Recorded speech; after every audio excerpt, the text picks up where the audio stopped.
Hey everyone, I'm Alex, one of the co-founders of Wildfront, and I wanted to share a bit about how I have Closed over $12 million in revenue as the founder of various companies, both agencies and SaaS. In this video, we're going to go over creating an abundance mindset, Telling a narrative that actually changes people's minds, prospecting customers effectively, pitching with both curiosity and authority, a follow-up method you can use after your sales meetings, and a negotiation method that makes it seem like you do this all the time. First, a little bit about who we are and what we're doing. So, Wildfront is the name of our SaaS holding company. We're the acquirer of choice for small bootstrap SaaS with founders who are working on other projects, hitting a plateau, or need a partner to turn to hit that next level of growth. We also run the #1 bootstrapped SaaS founder online community. So if you're looking to keep growing your SaaS and looking for support for people who've been there and done it before, that's a great place to turn to. Okay, so let's start with the founder sales mindset. The first thing I want you to bring to the whole sales process and to your company in general is an infectious abundance mindset. And this means that when people encounter you, what you're doing, what you're building, and your mission is, I want them to be as excited as you are and to be way better off than they were before, just to be jazzed and energized by having met you and had any type of interaction with you. Could be a LinkedIn DM, could be a passing in the hall. I want them to think, wow, that guy or that gal is doing incredible stuff, even if they don't hear your pitch. Next, I want you to have probably 10 times more conversations than you're having. The way to get a SaaS or really an agency or any business off the ground is to meet a bunch of people. It's not really to futz with the latest AI models in your basement and never talk to customers. You can do that too, but you have to talk to customers. Otherwise, you're not going to get anywhere and not going to get enough feedback. You're definitely not going to get enough at-bats to close enough revenue to really get momentum going. Your goal is not to convince anyone who will say anything to you to buy a product. It's to find the ones that are interested now or could be soon and express some interest, and to just not mess it up along the way to make it really easy for them to learn more about your solution and buy from you.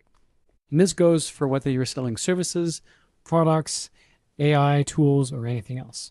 Remember, your early customers are your key relationships. These become referral partners, could be revenue partners, investors if you are raising money. They're definitely early testimonials. And if they're paying you, which they should be, they're your early revenue too. If you want one book recommendation, try reading The Challenger Sale. It's an oldie but a goodie. It was written in 2008, in a time when it was really tough to sell. And that pretty much informed a lot how I've sold since then, and when it feels really good on non-salesy to sell. Okay, so how do you create a narrative that changes minds? Well, you have to teach first and put your product last. This goes mostly for if you're selling an expensive product. You're going to kind of flip this a little bit, and I'll do a different video on when you have really kind of small or inexpensive off-the-shelf products where your story doesn't matter as much. But for many of you who are selling expensive products like agency services or enterprise or mid-market deals where something costs $10,000, $20,000 a year or more, up to $100K plus, you're going to want to use this. And even if you have a smaller priced product, you can still use this for your content marketing and still works really well with that. And the 3 steps to that are, number 1 is make sure they know that you know their world. Oftentimes better than they do, if possible. If you're coming from the industry that is the same one you're selling into, where you have some experience with it, this is perfect. You can tell them, hey, we know that XYZ, whatever thing that you're selling with your product or service is really hard. You probably tried this and that. And if you don't do anything, then that's going to happen. Some bad things can happen. And then you could tell them most people are trying to fix it by doing this, this, and this. And our thesis is that is a much better way of doing it. Here's why. So from here, you've established your credibility. You know what's going on for them. You know the most common solutions of how people are trying to fix it, which means by this point, they should be thinking, okay, I'm listening. And then the third step is to tell specific stories of how you've done it in the past with other customers like that. If you don't have these yet, it's perfectly fine to do free or discounted work or offer products or services that are either low or no cost for at least a period of time to get these stories and testimonials. It's ideal if you at least have them for a prior job or a prior company or from early customers or something. But if you don't have any customer stories at all and you have to get them, that is the most important first thing before you go out and sell a bunch of stuff.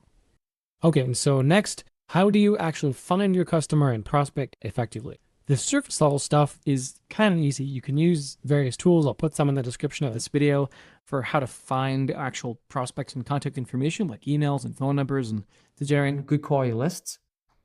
But the more important part is you have to go deep into their inner world. What are the words that they use? What are they concerned about?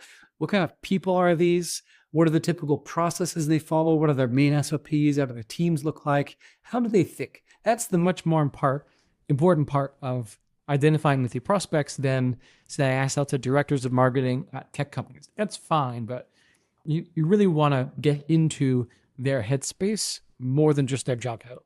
Knowing their job title alone is easy. Anyone can do that. It's public. Getting deeper into it is something only the best founder sellers can do. In short, if you're selling to large companies and selling big deals, you probably have a smaller list of the kinds of companies that can buy from you. And so you're going to be doing cold outreach to a tighter account and contact list, usually. If you have more of an SMB solution that's lower priced, you're probably going to be selling smaller deals to a much wider market. So you're doing more of kind of like a shout by the watering hole approach. You're on LinkedIn, you're doing SEO, you're on Reddit. You're not really doing a ton of cold outreach because it doesn't make as much sense. You might be doing some, but you're probably not going to rely on a sales-driven approach quite so much until they get on a call with you. By the way, even if you're not doing a heavy sales-driven approach, you can still use everything I'm talking about here for your content marketing and for your scalable marketing strategy too. Okay, let's talk about how it's different to present one-on-one, so to run your sales calls with curiosity and authority, depending on whether your leads are sourced outbound or inbound. With inbounds, they usually have a problem that's like they called you, they have something they want to solve, so it's pretty easy. You can kind of order take here with guardrails on how you let them guide the conversation while guiding them toward the solution. With outbound, basically, if you call them, they're going to start from a position of kind of leaned back, like, okay, show me what you got. Sometimes they'll literally say, show me what you got, which is annoying to them, but that's the prerogative. You called that. So you're going to start from an earlier spot in the trust building process. That's okay. You just should not run these calls in the same way. If you called them, start assuming that they don't know you, don't really trust you, and you're going to have to spend a few minutes building that up with the authority part, and then get into the curiosity part. Inbound, you can kind of start curious, like, hey, you called us, let's dig into what you need. A lot of people here do discovery and pitching, really weird and binary, right? They either don't do discovery at all and they just talk at you for a while as a salesperson, or they only ask questions and they never share anything about the solution, which is kind of common in a lot of big SaaS sales organizations. Both of these are annoying. If you never ask any questions, you're just vomiting words on them. And if you only ask questions, you're not giving people what they came here to find out, which is, what does your solution do and how can I help? So the answer is to have a structured business conversation that guides them toward the outcome of figuring out if it's a good fit to buy your product, and if so, to make it easy for them to do that. You don't really want to do a script. You're going to weave your discovery questions into the pitch for your product. You're going to mostly skip over parts of any kind of like software demo that don't apply to the parts of the solution they didn't express interest in. So if they say my pain points are A, B, and C, and you have features that address pain points D and E, skip those unless they ask about them when they see them on the screen if you are demoing the software product. If it's a service, again, same type of thing, you're just not demoing on the screen. Wait for them to ask about those things, and then that might prompt an additional discovery question if it comes up. At the end of the day, you want to avoid listening to yourself talk and feature dumping without also weaving in discovery questions throughout. So you've had your sales meetings. What do you do now? Well, what people often ask us is, I don't know how to follow up after the sales meeting. I sent an email already. Do I just send another email checking in? No, don't send check-in emails. Your job is to not really be a salesperson at this point. If they're interested, it's to more so be a project manager. So the first email you're going to send is just outlining what you discussed and making it really easy for them to take whatever that next step is that they're going to take. Maybe that's just signing up, or maybe it's signing an agreement, or maybe it's earlier. Maybe it's giving you some quick data that we're going to send so that you can come up with a proposal. So the first email, just recapping what you discussed and making it really easy for them to take one, maybe two at the most next steps. You don't want to overburden them. The second email is kind of your only spot to check in. So you're like, hey, did we get this done? How can we make this easier to get this done? Kind of keeping them accountable to what they said they would do after the first call. The third email is where people often mess this up. If they don't get a response by this point, they just sort of assume the prospect is not interested at all, and they either get desperate or weird or say things like, do you not want to do this anymore? Or they do like a breakup email. They'll do stuff like that. At this point, you just want to check out how those action items went. So you're more kind of assuming that they did the stuff that they were going to do and they just need to send it to you. If they said they were going to sign up and they didn't, you can now move to the fourth one. Or if you just generally don't have any more project management stuff to do and you're just not getting a response, the first thing to do is not question their interest in buying or in moving forward with whatever initiative this is about. The next thing to do is to question the timing before the general interest. So this is much less weird and desperate than questioning, hey, do you no longer want to do this at all? But if this is a big deal and they said they have a clear priority for this, then we're not going to assume they gave up right away. We're going to assume that maybe it got bumped back in priority.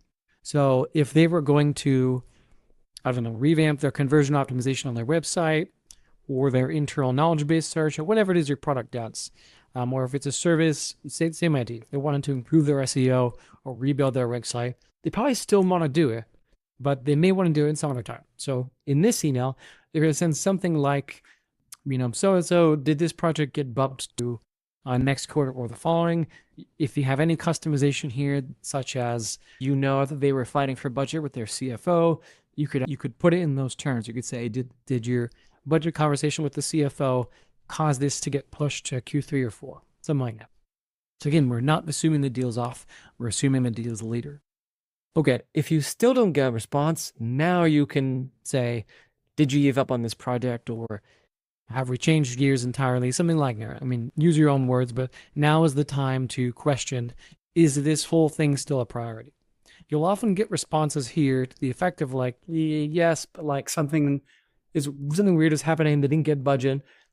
They had other priorities come up, or they didn't get alignment internally, or they're frustrated because their own internal VP peers aren't helping them get it done, something like that. But, okay, now last one, if they don't respond to any of these emails, honestly, you've probably lost them, but the one other thing you can send as the end of this methodology, if you want to be more proactive and really thorough, is something wildcard or creative. So you're going to kind of drop the whole thread of what you've been working on and send something irrelevant. It could be an article that really spoke to something maybe even not work related if possible, or something not related to the deal. You're going to kind of break the deal thread and send something else. You might text them, you might LinkedIn DM them, you might sometimes even send a postcard or gift. But the main thing here is you're just trying to get a response. I've sent like a little comic or meme GIF in the past. You just don't want to send something again about the deal if they haven't responded to the deal stuff by this point. So by breaking the deal thread and send something else that's creative or funny, usually in a separate email thread, actually, then you will often get a response to when you didn't before.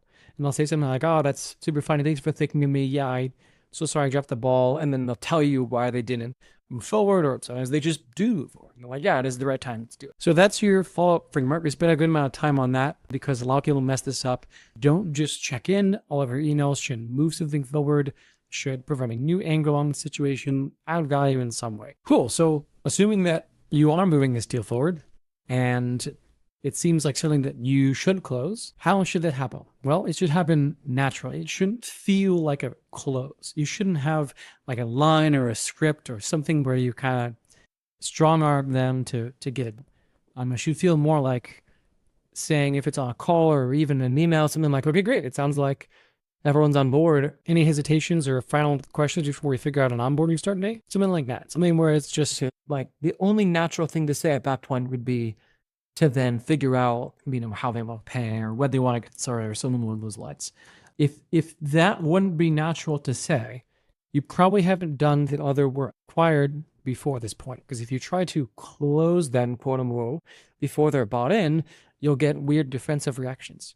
So use your gut to tell you if now is the right time to say something like that.